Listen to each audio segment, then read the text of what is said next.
OU రూముల్లో నుంచి అవుట్కట్స్ లో OU room లో నుంచి ప్రతి ఒక్కటి చేస్తా ఉంటాడు. ఇప్పుడు ఉదయాన్నే రెడ్ హ్యాండెడ్ గా నేను పట్టించాను ఇద్దరిని. అదే మాదిరిగా ఎంపీఎస్ లాడ్జీలో రెడ్ హ్యాండెడ్ గా పట్టుకొని తప్పించుకొని వెళ్ళిపోయారు. డబ్బులు మొన్నటికి మొన్న ఎంపీ ఇంట్లో వెనక నుంచి డబ్బులు తీసుకుని వెళ్ళిపోయినారు. రాత్రి మేము పట్టించి అనేక రకమైన సంఘటనలు ఒకటి కాదు. మేమే ఎక్కడి నుంచి వెంటాడే జరుగుతుంది. మేము ప్రజల దగ్గర ఓట్లు అడుక్కునేదా, వీళ్ళు వెంబడి వెంటాడి తిరుగుతూ ఉండేదా?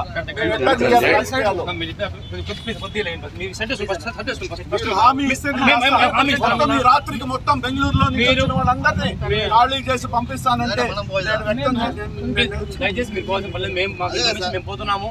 పొద్దున్న మీరు పట్టించిన కూడా మేము వదలలేదు. వాళ్ళు కేసు పెడుతున్నాము, మేము కేసు పెడుతున్నాం. వాళ్ళు వదలలేదు. ఒక పెద్ద ఆయన మాత్రం వయసు రీత్యా ఆరోగ్యమాలని పంపించాను తప్ప బ్రహ్మాండంగా డబ్బులు పంచి ఎండలో ఉండే అతనికి ఎక్కడి నుంచి ఆరోగ్యం బాగాలేదో మీరు చెప్పండి. వాళ్ళని కేసు లేకుండా వదలలేదు సార్. నేను చెప్పండి, మీరే చెప్పండి. ఏలేలకు ఉంగరం బ్రాస్లైట్ వేసుకునేసి మీసాల మిల్లి తిప్పుకునేసి డబ్బులు పంచే వ్యక్తికి ఎండలో నిలబడి ఆరోగ్యం బాగలేని వ్యక్తి ఇంట్లో ఉంటాడే కానీ వెంటనే ఆరోగ్యం స్టేషన్కి వచ్చేటప్పుడు బాగా ఎవరిని వదిలే ప్రశ్న లేదు. మీరు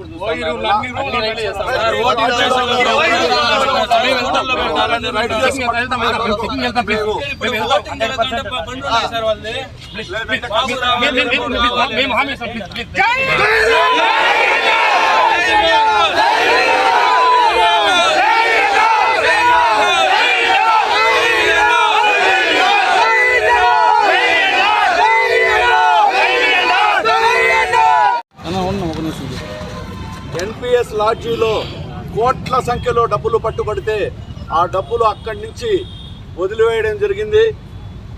ఇటువంటి దుశ్చర్య జరిగితే ఏ విధంగా ప్రజాస్వామ్యంలో పేదవాడు రాజకీయాలు ఏ విధంగా ఎదుర్కోవాలో అర్థం కావడం లేదు.